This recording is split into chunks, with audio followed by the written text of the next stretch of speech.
I have decided to come back to India.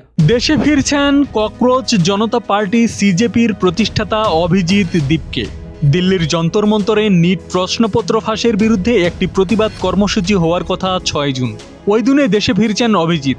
সামাজিক যোগাযোগ মাধ্যমে এক ভিডিও বার্তায় তিনি নিজেই এ কথা জানিয়েছেন। সম্প্রতি সুপ্রিম কোর্টের প্রধান বিচারপতি সূর্যকান্তের একটি মন্তব্যকে ঘিরে শোরগোল পড়ে যায়। প্রধান বিচারপতি দেশের যুব সম্প্রদায়ের একাংশকে আরশোলা বা পরজীবী বা ককরোচ বলে মন্তব্য করেন। তবে তার দাবি তার বক্তব্যের ভুল ব্যাখ্যা হয়েছে।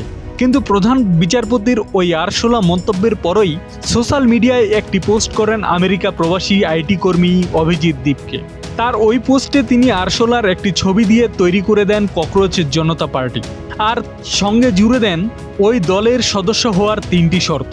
তার ওই পোস্টের পরপরই ফলোয়ারের সংখ্যা মিলিয়ন ছাড়িয়ে যায়।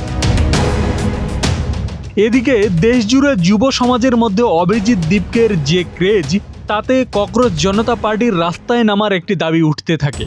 অনেকটা সেই ডাকেই সাড়া দিয়ে সিজেপির সোশ্যাল মিডিয়া হ্যান্ডেলে অভিজিৎ লিখেছেন, সবার একজোট হওয়ার সময় এসেছে এবার। শান্তিপূর্ণভাবে সংবিধান মেনেই শিক্ষামন্ত্রী ধর্মেন্দ্র প্রধানের পদত্যাগ দাবি করব আমরা। দীপকের ওই ঘোষণার পর 6 জুন যন্তর মন্তরে ভালো ভিড়ের আশা করছেন অনেকে। আব্দুস সালাম, প্রজন্ম 24।